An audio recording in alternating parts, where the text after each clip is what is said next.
किसानों के खेती तक पाइप से जाता है। तो कैनल बनाने में जो पानी जमीन के अंदर चला जाता है, कैनल फूट जाते हैं, पानी बचाते हैं, और उसके कारण उसी फोर्स से पानी किसानों को मिलता है। ऐसे बड़े बड़े डैम है, पानी पूरा डिस्ट्रीब्यूशन नेटवर्क है, कंप्यूटराइज है। कौन से किसान ने कितना पानी लिया, कंप्यूटर पे हिसाब आ जाता है। ये संभव है। और अगर हमने हमारे किसानों को पानी दिया तो वाटर मैनेजमेंट का अध्ययन करना पड़ेगा। और दूसरी एक महत्वपूर्ण बात है वाटर कंजर्वेशन। आगे आने वाला झगड़ा पानी के लिए होने वाला है, और इसलिए हमारे गांव में जितना पानी होता है उतना पानी वही जमीन के अंदर अगर जाता है तो वाटर लेवल बढ़ेगी। और इसलिए परसों भारतीय जनता पार्टी ने वाटर सेल बनाया, और हमारे अमेरिका में एक आईआईटी का लड़का था रामलू करके, बहुत अच्छा तनख्वाह था, उसको बहुत अच्छी आर्थिक स्थिति थी, उसने रिजाइन किया और उसने कहा कि मैं पानी के लिए काम करूंगा। हमारे वाटर सेल का कन्वेंटर परसों प्रेस हमारी कॉन्फ्रेंस हुई, और ऐसे प्रयोग हुए कि हमारे यहां नंदुरबार जिले में, आदिवासी ट्राइबल जिले में 800 फीट पानी चला गया था नीचे। जो एग्जिस्टिंग नाले थे, नदियां थी, उसको बड़ा किया गया। और जमीन का एक स्ट्राटा ऐसा रहता है जो पानी पीता है, कुछ कंक्रीट जैसा रहता है, पानी चला जाता है। तो उसको उन्होंने बाहर निकाला, और जब तक जियोलॉजी पॉइंट ऑफ व्यू पानी पीने वाली जमीन नहीं मिलती तब तक पानी अंदर गया।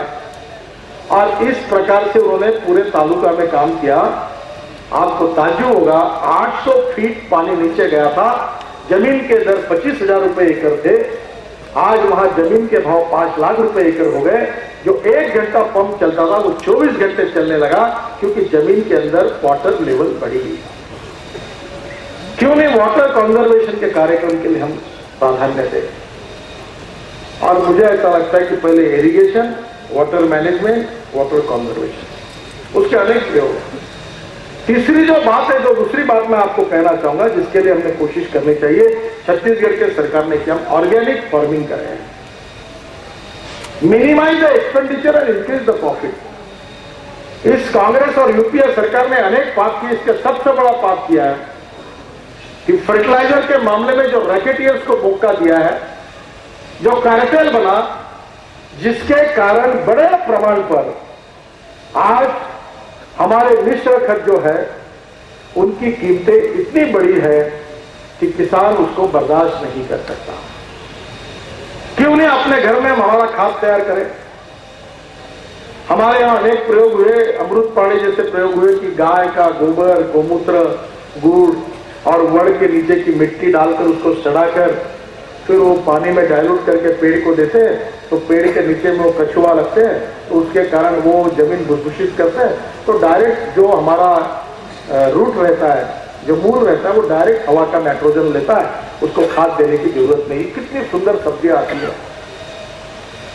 और इसलिए ये जो जैविक खाद है, इसका उपयोग करके हम प्रोडक्टिविटी को कैसे मेंटेन करें, और इसलिए ऑर्गेनिक फार्मिंग को प्रोत्साहित करने की बात हमारे बीच में हो।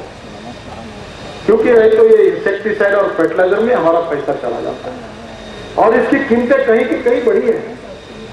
कोई पूछता है कि इंडोसल्फान की प्रोडक्शन कॉस्ट कितनी है, ये न्यूआक्राम की कितनी है, रोगोड की कितनी है, मल्टीप्लेक्स की कितनी, कोई बात करता है। इसकी कीमत कितनी है और देते कितने हैं। हमारे देश में ये जो मल्टीनेशनल कंपनीज है, उन्होंने इंसेक्टिसाइड बेचकर हजारों करोड़ का धंधा किया है और लूटा है गांव के गरीब किसानों को। हम ऐसी ऑर्गेनिक फार्मिंग करें, जैविक खेती करें कि जिसमें हमारा खाद किसान तैयार करेगा, और उसके साथ उसके ऊपर जो उपाय, अगर एक तो उसके ऊपर चाहे कॉन्टैक्ट चाहे सिस्टमिक कोई भी यूज करने की आवश्यकता नहीं है। अगर सीड सही है तो उसके ऊपर रोग भी नहीं आएंगे और हमको अच्छा प्रोडक्शन मिलेगा। तो इसका प्रयास करना चाहिए। इसमें हमको रिसर्च एंड डेवलपमेंट करनी चाहिए। दूसरी महत्वपूर्ण बात है कि गांव में रोजगार की निर्मित हो, इसके लिए पोल्ट्री हो, डेयरी हो, जो पूरक उद्योग है उसका विकास करना चाहिए। मैं डॉक्टर रमन सिंह जी का अभिनंदन करूंगा कि इन्होंने किसानों के क्रॉप लोन को 3% दिया ही, पर उसके साथ साथ किसानों के जो पूरक उद्योग है, डेयरी है या हमारे यहाँ पोल्ट्री है, ऐसे उद्योगों को भी उन्होंने 3% ब्याज से लोन देने का निर्णय किया है, ताकि सब लोग खेती पर निर्भर ना रहे। तीसरी महत्वपूर्ण बात जो है, जो pre cooling plant, cold storage and godown, हमारे देश में नाबार्ड 30% सब्सिडी कॉस्ट में देते हैं। हमारे देश में हर साल 58,000 करोड़ का अनाज सड़ता है। मैं यूपी में गया था, आगरा में किसानों ने रोड पर आलू फेंक दिए, पोटैटो बंगाल में फेंक दिए, क्योंकि जब उसकी इतनी कीमत डाउन हो गई कि बेचना भी संभव नहीं हुआ। क्या हम कोल्ड स्टोरेज नहीं बना सकते हर तालुका में?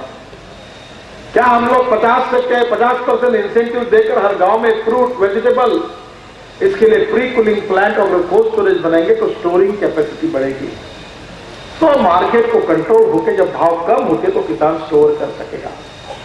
58,000 करोड़ का अनाज सड़ता है।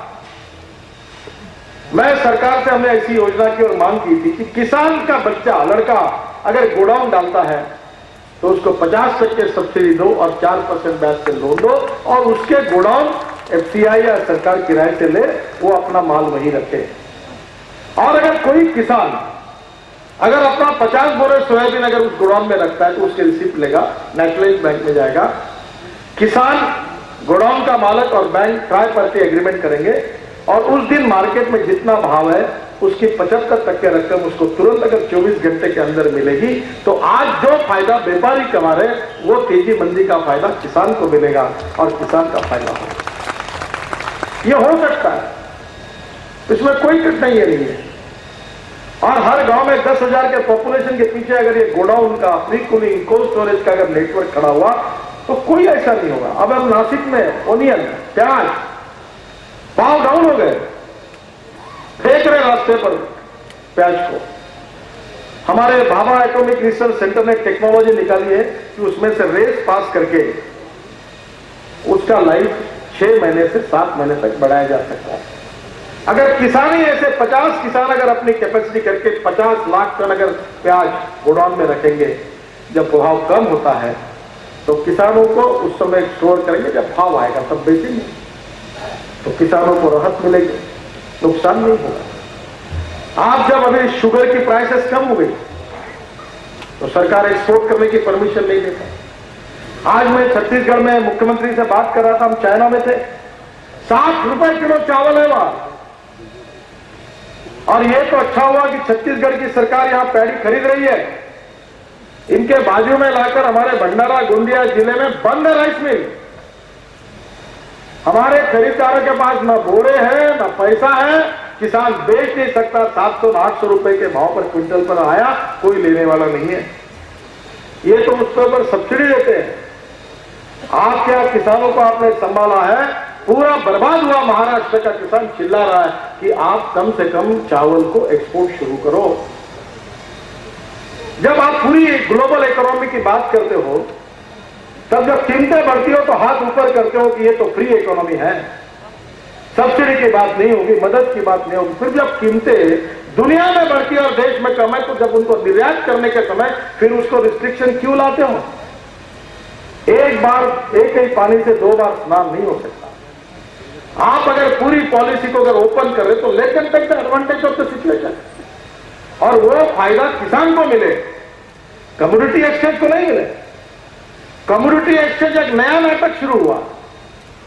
10 लाख करोड़ के खरीदी के व्यवहार हुए और केवल 3,300 करोड़ रुपए की डिलीवरी दी गई 2008-2009 में। स्पेकुलेशन, मैनिपुलेशन, ब्लैक मार्केट, न कंज्यूमर को कम कीमत मिल रही है, न किसान को भाव मिल रही है। नीति की उसको बंद क्यों नहीं करते? एक छोटा सा अगर निर्णय सरकार करती है कि अगर आप इंटरनेट पर अगर कम्युनिटी एक्सचेंज में गेहूं और चावल खरीदते हो तो पहली कंडीशन, अगर आपने खरीदा तो उसको आपको गोडाउन में लाना पड़ेगा आपके, केवल कागज का व्यापार नहीं चलेगा। तो ये स्पेकुलेशन, मैनिपुलेशन बंद होगा, उसको रोक नहीं।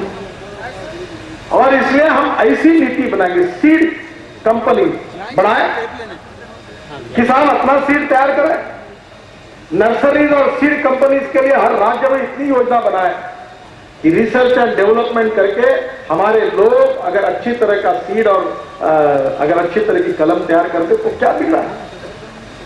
हमारे यहाँ कुछ किसान इसराइल के एग्जीबिशन में गए थे, उन्हें सीताफल खाया, इतना बड़ा था, और वो खाने के बाद जो सीड निकला वो ला नहीं सकते, तो उन्होंने अपने जूते के अंदर, वो मोजे के अंदर वो सीड डाल दिया और ले आए यहाँ, और यहाँ आकर उन्हें झाड़ लगाया। परसों मेरे घर पर लाकर इतना बड़ा सीताफल, बहुत सही, उसमें पूरा क्रीमी था। तो मैंने बोला ये कहां से लाया? तो बोले इसराइल से। तो वो कलम मुझे दो। अब सीताफल क्रीम मुंबई में आप जाओ, हाजी अली करके जूस सेंटर है, वहां सीताफल क्रीम मिलता है एक डिश में। अभी उसकी कीमत 110 रुपए है, एक प्लेट सीताफल क्रीम की। और हमारे गांव के किसानों को सीताफल की कीमत जो मिलती है वो 2 रुपए मिलती है। कितना अंतर है। हमारे यहाँ ऑरेंजेस तैयार होते हैं, एक ऑरेंज हम 4 आने में बेचते हैं, 4 ऑरेंज का जूस एक ग्लास निकलता है, उसकी कीमत 25 रुपए है, और ऑरेंज की कीमत 1 रुपया। ब्रेड बिस्किट महंगे, गेहूं सस्ता है, ऑरेंज टमाटर सस्ता है, सॉस और जूस महंगा है। ऐसा क्यों? इसका कारण कृषि माल पर प्रक्रिया करने वाले उद्योग जब बड़े प्रमाण पर हर गांव में स्टेट में आएंगे और वहां खरीदी होगी तो उसको कीमत आएगी। और इसलिए जहां जो बिकता है, अभी जैसे रमन सिंह जी मुझे बता रहे थे कि यहां से सब्जी बाहर जाती है, हम नागपुर में इंटरनेशनल एयर कार्गो तैयार कर रहे हैं। हमारे यहां तालाब है, तालाब में प्रॉन्स तैयार होते हैं, उसकी कीमत 350 रुपए किलो है, और सिंगापुर में 6000 रुपए किलो है। वही प्रॉन्स लंदन में भेजेंगे तो 8000 रुपए किलो है। अगर नागपुर से इंटरनेशनल एयर कार्गो के हिसाब से अगर ये शुरू हो जाएगा तो 250 रुपए किलो के प्रॉन्स को पैकिंग करके और 250 रुपए ऊपर लगेंगे किलो के हिसाब से, इतने नहीं लगते, 50 रुपए लगते हैं। और वो अगर सिंगापुर के मार्केट में जाएगा और उसको 6000 रुपए किलो का भाव मिलेगा तो यहाँ के किसान के हाथ में पैसा नहीं आएगा। क्यों उसको प्रोत्साहन नहीं करते? क्यों cold storage, pre cooling plant, processing industries की नीति क्यों नहीं बनाते? इतने सालों के बाद, ये बताने के बाद भी कांग्रेस पार्टी ने गंभीरता से नहीं सोचा है। आज हमारे यहां 34% बजट हमारा केंद्र सरकार का पेट्रोल और क्रूड ऑयल के इंपोर्ट पे खर्चा होता है। 34%। अगर 10 लाख करोड़ का बजट है तो उसमें से 3,04,000 करोड़ रुपए हम लोग पेट्रोल और क्रूड ऑयल का इंपोर्ट करते हैं। क्यों नहीं कोई प्रधानमंत्री दमदार रूप से यह कहे कि इस देश के लिए हम संकल्प करते हैं कि 5 साल के अंदर हम एक बूंद भी पेट्रोल और डीजल आयात नहीं करेंगे। इस देश का किसान और इस देश की जनता इसको पेट्रोल, डीजल, एनर्जी हम अपने पैर पर तैयार करेंगे, ऐसा कहने की हिम्मत क्यों नहीं? वो कृष्णा बेसिन में इतना बड़ा गैस मिला हुआ है, झगड़े क्यों है? आज अगर उस गैस को कंप्रेस किया तो सीएनजी होता है, एलएनजी का, और सीएनजी पर गाड़ियां चल सकती है। और मैंने तो सतपाल मलिक और ये धनखड़ जी गाड़ी में बैठे थे, एक यौन करके मेरे मित्र है, ईदान, इस्राएली उद्योगपति है, वो हमें लेके गए।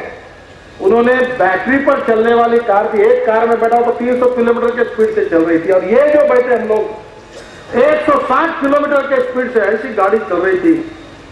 और उन्होंने क्या किया, एक पेट्रोल पंप जैसा बैटरी चेंज करने का स्टेशन था, गाड़ी आती थी, गाड़ी ऊपर जाती थी, एक मशीन आता था, वो बैटरी निकाल के नई बैटरी बिठाते, फिर गाड़ी चली जाती।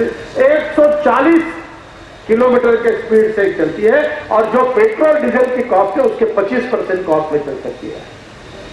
आज डॉक्टर साहब मुझे कह रहे थे कि छत्तीसगढ़ के पास सरप्लस बिजली है, तो क्यों नहीं यह सपना देखा जाए कि आगे आने वाले 5 साल में छत्तीसगढ़ के ट्रक, छत्तीसगढ़ की बसें, छत्तीसगढ़ के ट्रैक्टर, छत्तीसगढ़ की गाड़ियां, स्कूटर आइदर इलेक्ट्रिक पर चलेगी, इन्हें स्वदेशी ईंधन पर चलेगी, चाहे इथेनॉल हो, बायोडीजल हो, इलेक्ट्रिसिटी हो, सोलर एनर्जी हो, विंड पावर हो, हाइडल पावर हो, हाइड्रो पावर हो।